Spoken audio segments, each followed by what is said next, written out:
attendance. Next slide. All right, and then also welcome to our community health workers, again, who are joining us under the topic Better Together Maternal Health for Community Health Workers. This seminar is accredited for one DISH accreditation under approved competency knowledge base. So thank you for joining us. We do ask that you please complete the survey so that way you can get credit for attending this seminar. And also as a reminder for those who are on site, if you are able to complete the evaluation, you can be entered in for one of, I think it's 4 $50 gift cards. Next slide. So as we begin and move into our January seminar, we do have an additional survey. So just for those, the link will be provided in the chat. I think they have access to the survey on site for those who are in attendance and can be put into the raffle for the gift card. Next slide. So for our first speaker, Dr. Karen Cooper is a licensed professional counselor, board-approved supervisor in the state of Texas. Dr. Cooper's been a mental health clinician for over a decade. She's worked in various capacities, community mental health agencies, nonprofit organizations, higher education, and private practice. Dr. Cooper's experience includes child and adolescent mental health, collegiate, university mental health and wellness, maternal mental health, trauma recovery, life transitions, professional consultation, and public speaking. In addition to her licensure, she holds certifications as a certified perinatal mental health therapist, national certified counselor, certified mental health first aid instructor, a suicide prevention instructor, trauma therapist, and a parenting instructor. So Dr. Cooper's research interest includes the effects of mental health on academic achievement and retention among HBCU students and maternal mental health with a focus on the BIPOC, BIPOC, BIPOC women and families. So Dr. Cooper, we want to say thank you for joining us today. And I'll go ahead and turn it over so that way you can present your slides. Awesome, thank you so much, Dr. Loud. And let me share my screen.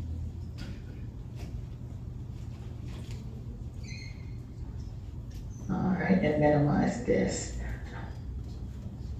All right, good afternoon again, everyone. As mentioned, I'm Dr. Karen Cooper, and I thank Dr. Ajawoli and her team for allowing me to participate in today's event, and especially to discuss a topic that's near and dear to my heart and very important to me, which is maternal mental health. And as mentioned, if there's any questions or anything over what I'm presenting, definitely share that with the moderators. And at the end of both presentations, then we'll be able to address it. And so without further ado, we'll go ahead and get started.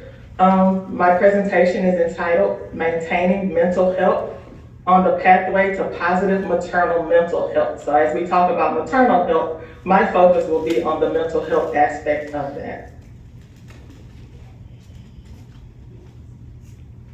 And so this is a quote that I share with a lot of clients that I work with in my practice, which are expecting moms, moms who are trying to get pregnant, moms who are going through the postpartum period. And the importance of this quote and the reason why I share with them as it relates to maternal mental health is that sometimes moms have a difficult time of transitioning from being, single per se, meaning not having kids, to having kids. And so I always kind of share this quote with them when I'm working with them to help them kind of embrace the idea and the reality that their life will change, that it won't be the same. And I found that by doing this, that helps them to kind of open up their minds to moving forward in the parenting process.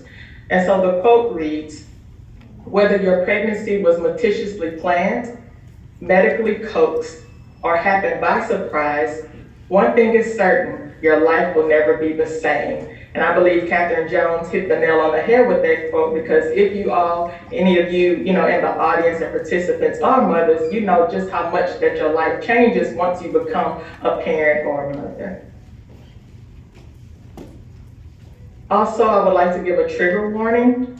Due to the sometimes sensitive nature of the topics that I'll be discussing, such as pregnancy and infertility, if at any time you find yourself being triggered, please take time away from the presentation. That is absolutely okay.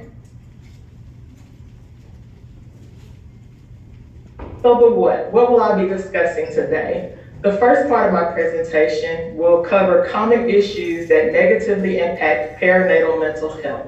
So when we talk about perinatal mental health, that means we're looking at mental health from the time that conception has been performed, so the time that a mom or you found out that you're pregnant, all the way through the postpartum period, up to like 2 years after giving birth. And so I'll be focusing on some of the common issues that affect mental health during that time period. Additionally, I'll be giving tips and tools on how to maintain positive mental health as individuals navigate through the infertility struggles. And we'll go deeper into that as well. So the why. Why is this topic even important? Why, when we think about maternal health, why should mental health be included? Well, as you'll see from my presentation, mental health plays a very, very huge part of that whole maternal health piece. So as it relates to perinatal mental health, and again, perinatal covers from the time of conception to delivery and postpartum. 15 to 21% of pregnant women experience moderate to severe symptoms of depression or anxiety. And so that's 15 to 21% of women who are actively pregnant. 21% of women experience major or minor postpartum depression. So that's definitely after they've given birth and have begun like the actual parenting journey. 11% of new mothers experience perinatal panic disorder. And so basically panic disorder is just that heightened anxiety that comes along once they've given birth, or even during pregnancy, some moms can experience anxiety, but if untreated or if other circumstances happen, then that could increase to like a panic disorder. 9% of women experience postpartum PTSD. PTSD occurs a lot when, if say, a mom has had a difficult pregnancy, if say they've had preterm birth, if they've had like a traumatic birth experience to where they may have had to have an emergency C-section, if the baby was ill after delivery, any of those type of traumatic experiences during the pregnancy journey, as well as like the delivery, that could cause PTSD in some women. Also, postpartum psychosis occurs in an estimated 1 to 2 of every 1,000 deliveries. And if you all are familiar with the whole Andrea Yates issue that happened many years ago, what was found is that she was experiencing some of this psychosis because she reported hearing voices that were telling her to harm her children. And unfortunately, as you can see, again, 1 to 2 of every 1,000 deliveries, there's a chance that a mom could experience postpartum psychosis. So why is infertility struggles? Why talk about that, especially as it relates to maternal mental health? Well, a history of infertility is associated with higher levels of pregnancy-related anxiety, lower postpartum self-confidence, early parenting difficulties, and even an increased risk of psychiatric disorders. And again, we'll go into more detail about each of those. But that's why this topic is very important when we're looking at maternal health. And in this picture, in this diagram from 2020 Mom, 2020 Mom is a national nonprofit organization that does a lot of advocacy for equity in maternal mental health. And so they do a lot of programming and all of that type of things to help enhance education as it relates to maternal mental health. And so as you can see from the diagram, up to 1 in 5 of those who are pregnant and in the postpartum period will suffer from a maternal mental health disorder like postpartum depression. Also, of that, less than 15% of moms receive treatment. 1 in 7 women will experience depression during pregnancy, and up to 15% who are living in poverty will suffer from a maternal mental health disorder. Also, not just moms experience any type of maternal mental health issues, it can also affect their partners and their families as well. More than 600,000 will suffer from a maternal mental health disorder in the US every year. Also, it's been shown that anxiety and depression have risen 37% in teen girls, which could increase the number of individuals suffering from postpartum depression as they embark upon the maternal and perinatal mental health journey. Also, rates of depression are more than double in the Black population due to a variety of different effects called stress called weathering. And so just wanted to paint the picture even more so of how important it is for us to focus on maternal mental health when we're talking about the overall big picture of maternal health. Okay. And so when working with the population, with a lot of my clients and just conducting research, there were several different factors that plays a part into what could be triggering you. And so if you are a mom yourself, if you're currently pregnant, or maybe you kind of shared in some of these experiences, I'll be discussing like 4 of the top common issues that negatively impact perinatal mental health. So again, issues that negatively affect a mom's mental health during their pregnancy as well as during the postpartum period. Those will include family dynamics and support system, role transition, so changes in life routine, having a history of mental or physical illness, and then also having a history of loss. So when we look at family dynamics and support system, one of the common issues and concerns that I hear from clients, and again, that's been found in research, that triggers like depression, anxiety in our moms and moms-to-be, the first thing is lack of emotional support. You yourself may have experienced, or you may have worked with someone, or you know someone in your family, you notice like their mood shifts. Sometimes those who are pregnant and say they may not be happy about their pregnancy because, as we all know, society projects the pregnancy journey is supposed to be happy and fun and filled with joy. Not every woman feels that way. And when they don't, if they're feeling down, if they're feeling depressed, if they're feeling anxious, they keep it to themselves because they don't want to share with anybody for the fear of being judged or ridiculed or saying like, what's wrong with you, like you're pregnant. And so they have that lack of emotional support because they're holding it within and they're not sharing any of the emotions they're experiencing with someone else. Also, as it relates to family dynamics, it could be family conflict. Some moms come from families that are not close-knit, and so there could be conflict with parents, it could be conflict with siblings, it could be conflict with their partner, and a lot of times if there's conflict going around during their perinatal journey, then again, that can increase the mom's depression, it could increase anxiety levels as well as stress levels.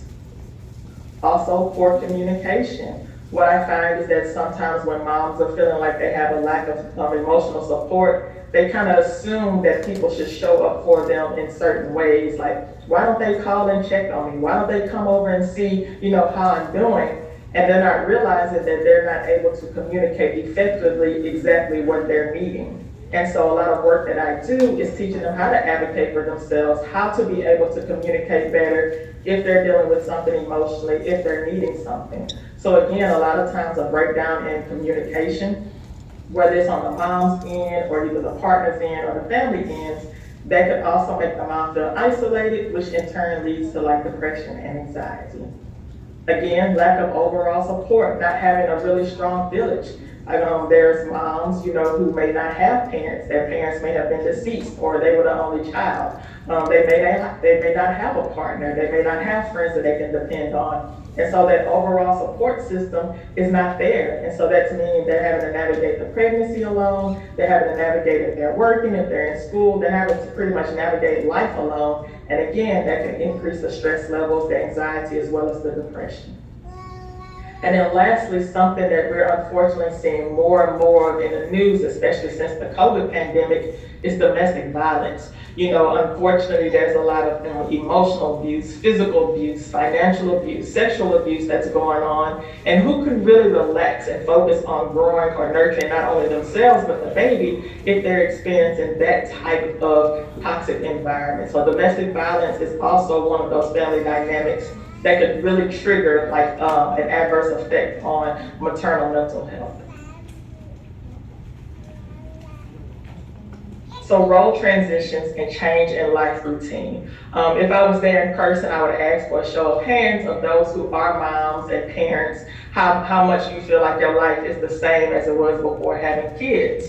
And if anybody raised their hand, I would sit down and ask, like, could you give me the secret of how you were able to do that? But as we all know, when taking on the tall task of becoming a parent, there's a lot of changes that happens in life, right? There's a lot of additional roles that are now added when you become a parent or when you become pregnant and you know that you're about to bring a new life into the world.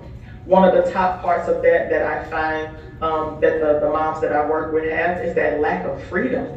And they go from singlehood, and again, singlehood, I'm just saying, like without children, without a child, to where they're able to get up and go about their day how they choose, to where any decisions that they make is basically just for themselves.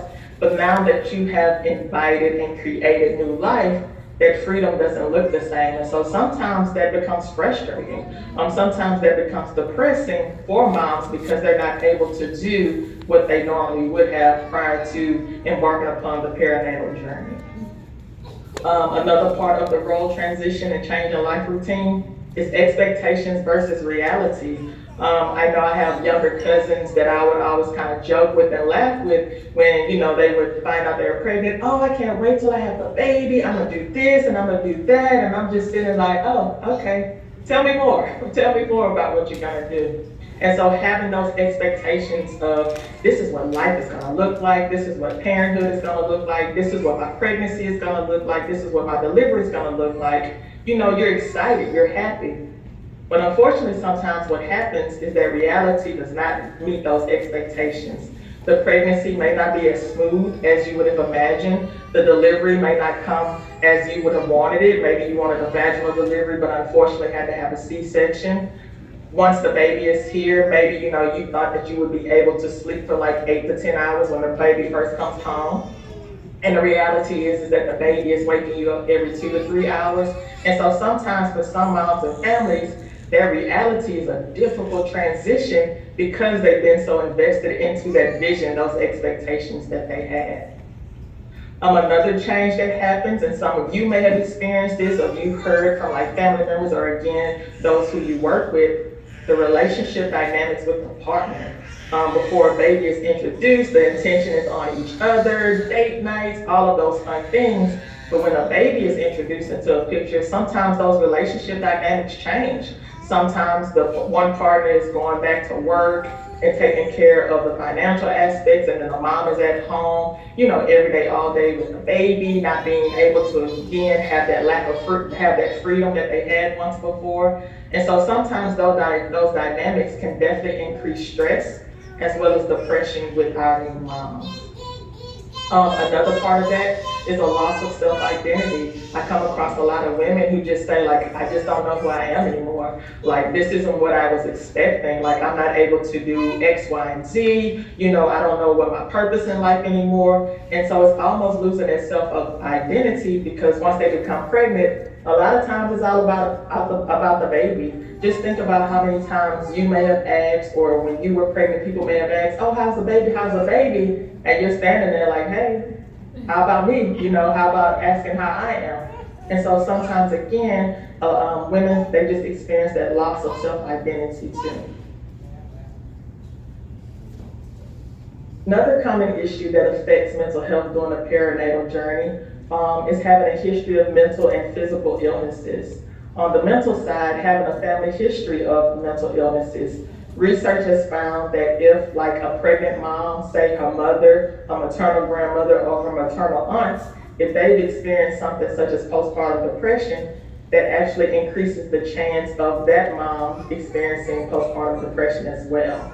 And so we always try to get the history, especially family history, because that'll let us know what to look out for as moms continue to go along their pregnancy journey and even postpartum. Personal history. Sometimes, women, just through the whole maternal health journey, sometimes they deal with anxiety or depression. And so if they have dealt with that prior to them becoming pregnant, there's a good chance that the pregnancy journey can enhance that anxiety and that depression. And so it's always good to know, again, do you have a history of anxiety? Do you have a history of depression? Because again, that will not only allow the provider or who's ever providing services to the person, pay more attention, but it also teaches the mom, like, okay, I was dealing with this before, let me really pay attention to my anxiety levels as well as my depression levels while I'm going through the pregnancy and even after giving birth. Also, taking into consideration the mood reaction to hormonal changes. We all know that sometimes even during the menstrual cycle, so before we even get to the pregnancy part, that mood can shift, like that PMSing can be really heightened. And sometimes it's sustained when women become pregnant. Those hormonal changes just really offsets a woman's mood to where it could just cause a flood in of depressive symptoms or anxiety symptoms as well. On the physical side of it, diabetes that has been shown to enhance and increase anxiety in women because if a woman has diabetes during their pregnancy, a lot of times they are labeled as high risk just so they can be monitored more. And with that being in the back of their mind, that can definitely stir up some anxiety for a woman. Will my pregnancy be okay? Will I be okay? Will the baby be okay? The thyroid imbalance, the same thing. It can fluctuate like the weight, it can fluctuate the mood. And so just by knowing these physical parts that could affect the perinatal journey, it will definitely help as you focus on the mental health side of it. And then fertility challenges, and we'll get into that in the second part of the presentation. Sometimes having those fertility challenges definitely will trigger anxiety, depression, PTSD, and all of those other common mental health illnesses that we find during the perinatal journey. And the history of loss, this is a big one. This truly affects a lot of emotions as it relates to women and on the maternal perinatal journey. Infertility, again, when we look at society, it's like, oh, you get a partner, you get married, you have kids, you create a family. And so people going into it with that expectation, like, okay, cool, I'm married, I have a committed partner, I'm gonna have a kid.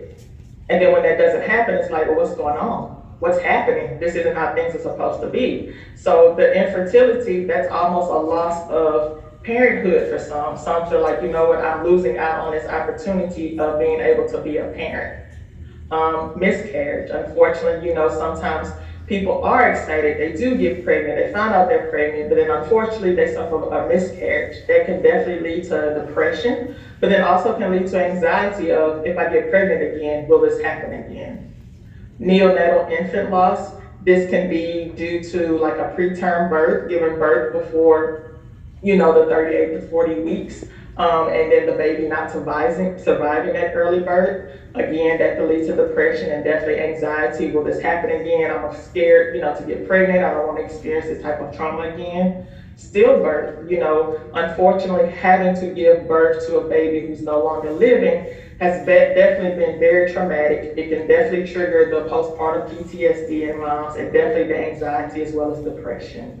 And then of course SIDS. You go through the whole pregnancy, you give birth to a healthy baby, you come home, and then unfortunately you find yourself being involved with sudden infant death syndrome. Definitely triggers depression, anxiety, and all of those things as well. And so now we focus on the common issues that plays a part into maternal mental health and some of the things that we really would need to pay attention to, whether we ourselves are going through the pregnancy journey or again, if we're working with women who are on this maternal pregnancy journey. Those are some of the things we need to pay attention to: the family dynamics, the history of loss, any physical or mental illnesses and things of that nature. And now I'll shift to focusing on how, if we ourselves are going through infertility struggles, or again, if we know someone who's dealing with it, how we can help them to maintain positive mental health. So first, let's define infertility. Infertility is 1 year of unwanted non-conception with unprotected intercourse in the fertile phase of the menstrual cycle. Basically, that just says that couples have engaged in intercourse for over a year during like the ovulation period, trying to get pregnant, and unfortunately it hasn't occurred. And 9 to 15% of the childbearing population experience infertility. And so what are some of the common responses to infertility as it relates to maternal mental health? One of those common responses is distress. Just imagine again that you go into it like, okay, I have a committed partner. We talked about expanding our family. We're trying, and nothing's happening. That really could trigger some distress. What's going on? Why is this not happening to me? And that again can definitely increase the anxiety and depression. It also can give families and women a sense and loss of control. Like, why can't I control this? Why can't I fix this? Why can't I make myself be able to get pregnant? What's wrong with me? What's going on? Also, it could lead to social isolation. Women and partners who are not able to get pregnant, they may try to avoid being out and about, whether it's around family or friends, because they don't want to hear the questions of, when are you all going to have kids? What's taking you all so long? That can be very triggering for them. Or they may not want to see like women or families with babies because it's like, why can't I have that? And so unfortunately that can lead to social isolation that can also lead to increased depression and anxiety.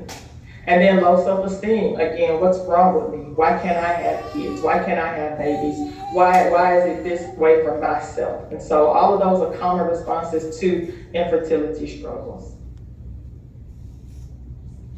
And so when navigating like the infertility struggles, it's a very sensitive topic. And so the common infertility treatments, especially working with some of my clients, I don't present this, I allow them to present this to me. And the reason being, if they haven't opened their mind to alternative ways of becoming parents, it can be very triggering. It can be a reminder of, oh my gosh, what I had expected, that's not my reality. And so with these, I always allow them to bring up the topic, and if needed, I offer the support during this, because again, even going through these different infertility treatments, that can be a very triggering and emotional process for women, and really, really affects their maternal mental health. And so some of those common treatments, though, are ovulation tests. Basically tests to see when a woman may be ovulating, so that way her and her partner can kind of plan intercourse around that to try to successfully conceive. Also, there's oral medications that can help jumpstart the ovulation, and the same procedure they try to schedule around that to try to conceive. Additionally, there are surgical treatments, or they're referred to as assisted reproductive technology, and so that includes IUI and IVF. IUI is intrauterine insemination, so sperm is placed directly into the uterus by the use of a small catheter, so the treatment is done inside the woman's body. IVF is different, which is in vitro fertilization. So mature eggs are taken from the woman's uterus and they are fertilized by sperm inside of a lab. And once that egg is fertilized, it becomes an embryo, and then the embryo is placed inside a woman's uterus. And as you can see, just by the explanation of the process, again, that could be very triggering for women. Unfortunately, these treatments are not a guarantee. Sometimes they're not successful. So again, that could increase the PTSD, that could increase the anxiety, that could increase the depression. And so if, say, you yourself are going through the infertility struggles, or again, you know someone who is, just being mindful that it's not just a quick fix per se, that you really have to be careful and really try to be supportive of them as they navigate that journey as well. So how does infertility struggles affect maternal mental health? 17% to 19.5% of women and 15.3% of men experience major depressive disorder when undergoing fertility treatment. So yes, I know the focus is on maternal mental health, but sometimes it definitely affects men as well too. 23.2% of women experience general anxiety disorder when undergoing fertility treatments. Again, that's due in part to, is this gonna work? Will this be successful? And then also, the history of infertility is associated with higher levels of pregnancy-related anxiety. Once I'm pregnant, will this pregnancy, will it last? Will I be successful? Will I be able to have the baby? Lower postpartum self-confidence. Sometimes even if a family has successfully gone through the infertility treatment and given birth, then the question comes in, do we want to try this again? Do we want to have kids? Will we be able to do it? So that lowers the postpartum self-confidence. Early parenting difficulties, just going through the stress of the whole infertility journey, it could really weigh out on each partner, which could definitely lead to difficulties early in the parenting phase. And then again, unfortunately, it could increase the risk of psychiatric disorders. And examples of that is just like the panic disorder, major depressive disorder, and things along those lines. So how can we help ourselves, or how can we help women maintain their mental health during the whole perinatal journey? One good outlet is yoga, because it allows a woman and their partners to kind of check in and connect and tune in with their bodies, to pay attention to where my stress levels, let me focus on releasing that. Mindfulness meditation, again, allowing the mom to focus on present day, to focus on the positives of the day, and that way that kind of helps to decrease the anxiety and depression. And rest and relaxation is very, very important because a restless mind can definitely lead to increased anxiety, depression, as well as stress. Also therapy, so individual therapy, I do a lot of one-on-one, and again, it's just giving moms those tools and techniques to help focus on the positives of their pregnancy, to try to feel like they have control over things that may be going on around them, just to help ground them. Couples therapy, again, to help strengthen their support system as well as the family dynamics. And in group therapy, there are a lot of different maternal mental health groups that are for women who are pregnant, women who may have experienced traumatic birth experience, postpartum depression, any type of specialty as it relates to the perinatal journey. There are a lot of supportive groups for them. Also, pharmacotherapy. This is typically used for women who are not able to decrease their depression or their anxiety through something such as therapy or yoga or mindfulness meditation, and to try to help them avoid going into postpartum psychosis. Sometimes they will be referred to a psychiatrist who specializes in maternal mental health and perinatal mental health, who can help try to find ways to help decrease that through very low dosage of medications. Also through education, educating community, like these different wonderful presentations that Dr. Ajawoli and her team puts on. Teaching advocacy, teaching women how to advocate for themselves, whether it's with their family members, their partners, their providers, and trying to help women establish a support system. And again, this could be done through different group sessions, community agencies, but definitely just helping them find a village that could help them through this entire journey.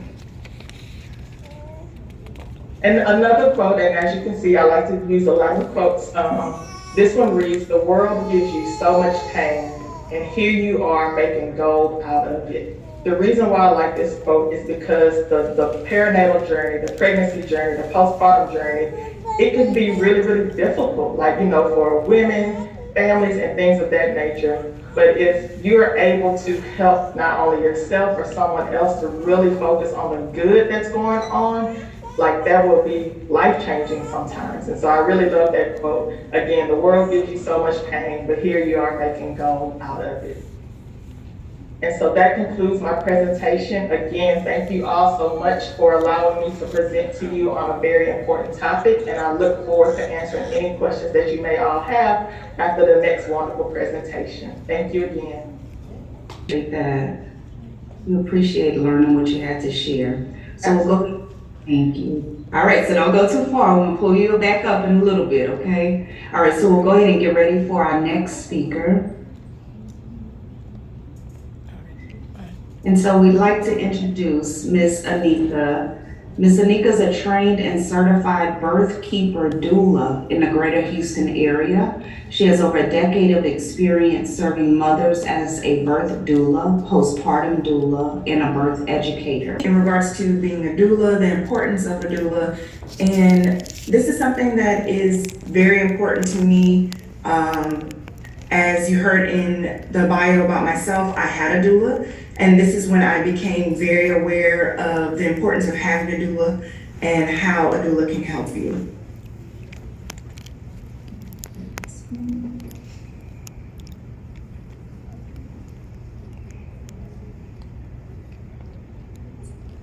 Okay, a birth keeper doula. So what I'm going to talk about is what a doula is, types of doulas, how a doula can help you, why use a doula, mortality statistics, and your birth rights. What is a doula? The word doula is derived from Greek meaning woman's servant. A doula is a trained professional who assists the woman with emotional and physical support before, during, and after pregnancy. A doula advocates for the mother or birthing parent.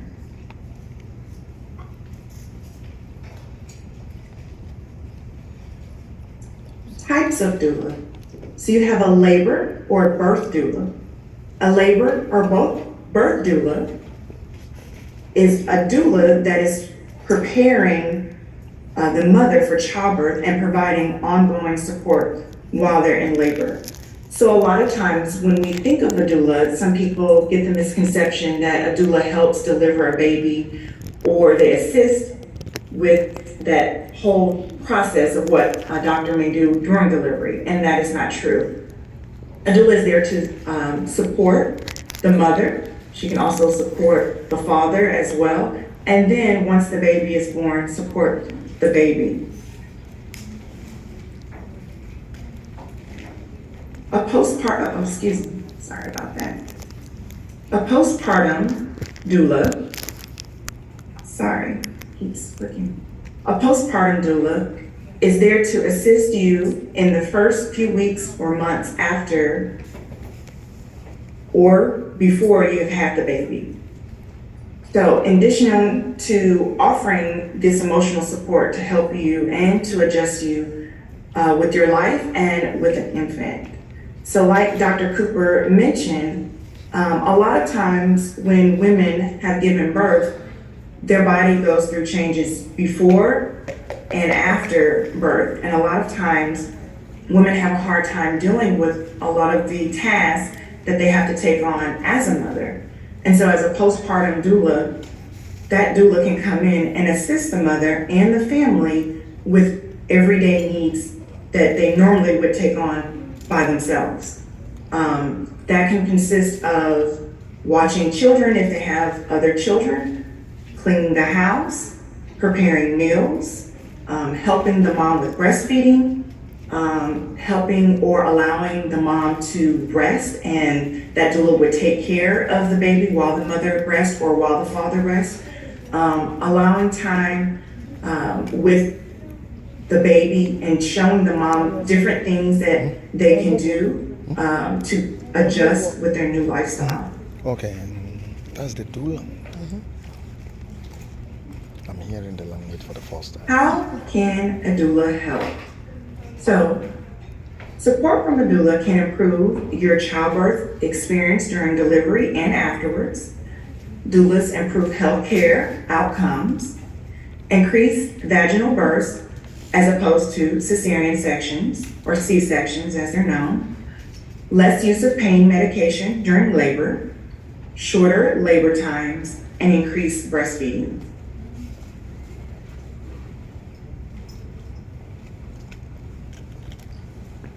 Why use a doula? Doula care improves health outcomes and leads to more satisfying birthing experiences.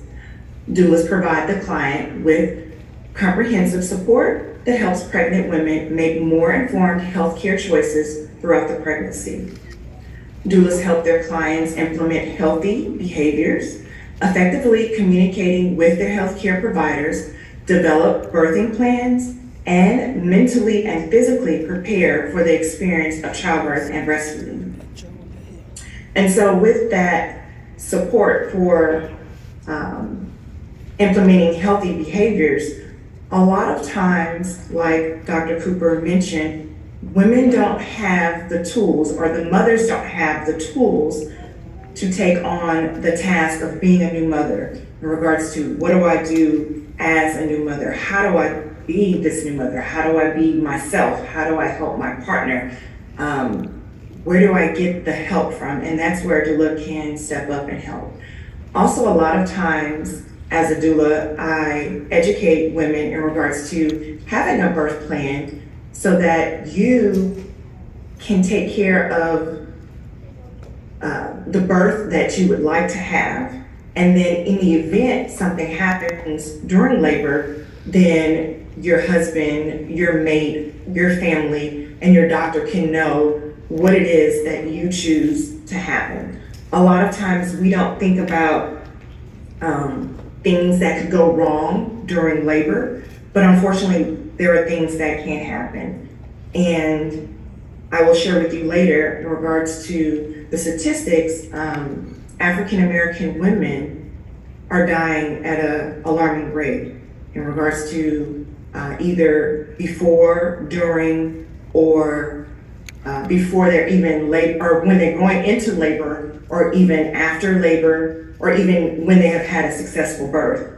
And so if you have a birth plan in place, this can help be your voice, because you may not have that voice or you may not know. And I am going to talk about that in the slide in regards to your birth rights.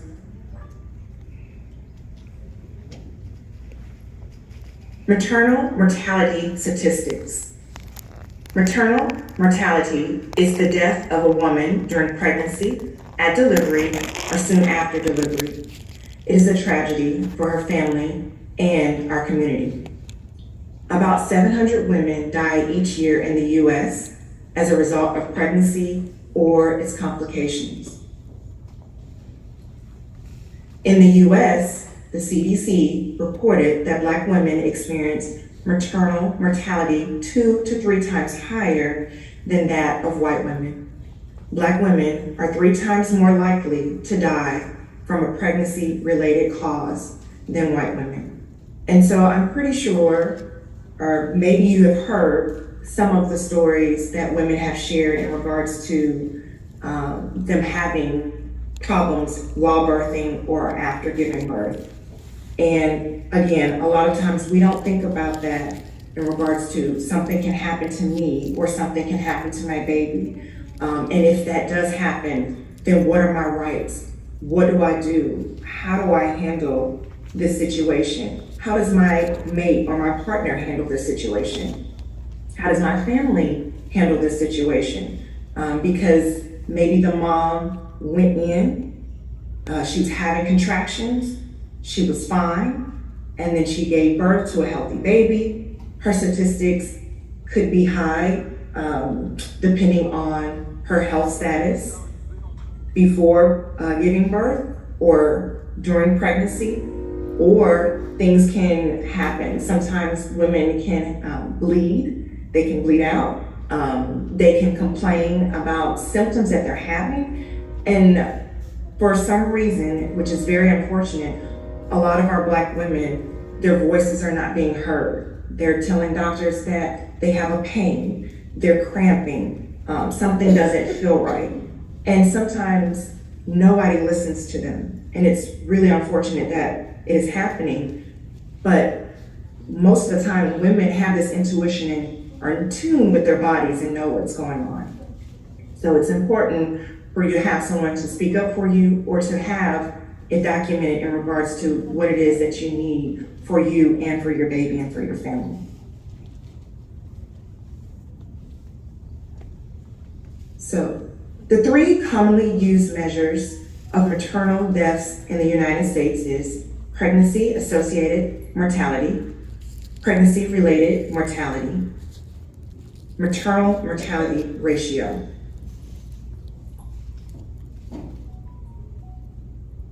Racial disparities exist. African Americans have the highest infant mortality rate of any racial or ethnic group in the United States. Disparities in maternal and infant mortality, which are rooted in racism. Structural racism in healthcare and social services delivered means that African American women often receive poorer quality care than white women. And so that is something, for me personally, that's really hard for me to take in and to understand. Because you think that all women would have the same care and experience the same positive outcome of giving birth to a baby and having a baby and being able to express how they may be feeling or express if there's something wrong or something doesn't feel right. And unfortunately, a lot of women do not, and they don't have a voice in this matter. And so I got into or wanted to become a doula because of this when I learned about the information regarding the infant mortality rate and then also the mortality rate of African American women. What are my birth rights? When a woman becomes pregnant, the least of her worries is knowing her birthright. Most moms want to make sure they have a healthy baby. Moms also want to know the due date, the sex of the child, and where they're going to deliver.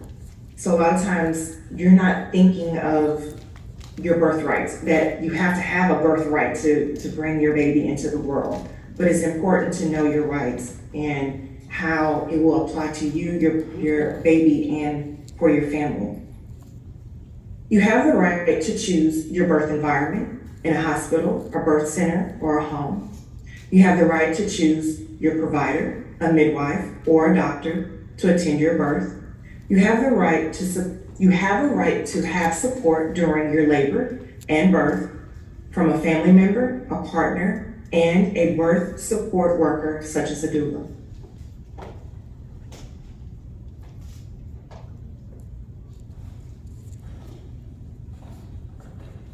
Being comfortable in your birth environment and having a provider that supports you during your labor is key to having a positive and confident birth. Your birth environment and the care provider you choose can deeply influence how you will be cared for during pregnancy and labor, and will impact how likely you are to have medical interventions during your birth. Can make all the difference in the world in feeling safe and supported, no matter what happens during birth. A doula can be a great asset when facing uncertainties and to support you as you make critical labor decisions to be your voice for your birthrights. Thank you. Again, my name is Anika Rakanja, and we will have questions a little bit later. These records are going up, but what's happening in your particular case? What is your particular story? And sometimes that does help alleviate the anxiety somewhat, because it's like, okay, you know what? You're right. There's nothing right now showing me that I could be a part of that statistic. There's nothing that's showing me that I won't be able to conceive because of my infertility issues, versus let me come up with a plan to try to address either or. Okay, that makes sense. And if I may add as well, like Dr. Cooper had showed us in her slides, knowing your health is very important in regards to your family history. Because if your family is at high risk in regards to full-term pregnancies or not even being able to conceive or any of those things, you should know that. And that alone will help you also educate yourself, because there's a lot of information out there where you can educate yourself in regards to diabetes. If you do, because a lot of women don't have diabetes, but when they get pregnant, they have the diabetes. They have a lot of issues that comes on or that they take on when they're pregnant. You gain weight, your diabetes, or any of these things, or there could be underlying conditions. And so that is very important for you to educate yourself and then become your own advocate for you, your partner, and your baby. Thank you. So, and Ms. Anika, we actually have a question for you. Someone wants to know, how can they learn more about doulas? So my story, when I first became pregnant, I had a family doctor, and my doctor came out and he told me, he said, I don't believe in delivering babies. And I was really shocked. And I was shocked because I was like, well, you're a doctor, this is what you do. But his notion was women know women best. And he's right. A lot of times, and I'm not saying that you can't have a male doctor and they're not great. I'm not saying that at all. But what I learned from him and what I heard from him is to seek out to different doctors your options that you have. So I had to educate myself. And so then it became very clear that I needed a doctor, or I needed to make sure that my husband and I were prepared. So I attended birth fairs. United Healthway has a birth fair every year. They had one that passed. There's a lot of speakers that are there. They educate people in regards to the whole birthing world. Midwives are there, doulas are there, lactation consultants are there. It is a whole umbrella of people just talking about the birthing world. And so that's when I met a doula, and then that doula introduced me to a midwife. And so that's the route that we chose, was to go through and have a midwife. And actually, my midwife, she transitioned, but her place is actually not far from TSU. It is a birthing center. But her son and his wife have taken over, and they are fulfilling the needs. And so the birthing center still goes on. And then they have meetings and they educate people. So it's making sure that you educate yourself and you get into that world and you just find all the information that you can, and making sure that you have the information and making sure that you choose the right person for you. Because you can have a midwife in the hospital, you can have a doula in the hospital. So you need to know those things as well. So thank you. Okay, awesome, thank you. Are there any other questions from the, from attendees? I can't see the chat box. There is a question from on-site. Someone asked if we have data on mortality among Hispanic population. So I would just say from the research that I've done, Black women are high, Hispanic women are high as well, Alaskan, Pacific, any woman of color actually has a high rate. But I know for sure, just reading the statistics from the CDC, that Black women are leading, and then it's Hispanic women, and then Asian Pacific women as well. And again, it's unfortunate that we're having these issues, we're dealing with these issues, but a lot of it is the racism and the society that we live in regards to, like Dr. Cooper said, there's stigmatism with women in regards to, you're supposed to be strong, you had this baby, you're supposed to be able to do it all, you're here to bring this baby into the world, now you should go and do this. But a lot of times, women don't have that voice when they become pregnant or when they're birthing. They don't know what questions to ask. Their partners, their family, they don't know what questions to ask as well. And so I would say that educating yourself is the most important thing, making sure that you educate yourself. And then also getting out in the communities, having wonderful presentations like this is a great way of educating women, even educating doctors as well in regards to what is happening to our minority women, because it is very sad that it's happening. Okay, and someone is asking, does Texas Medicaid currently cover doula and midwifery providers? So in regards to that, they do. Well,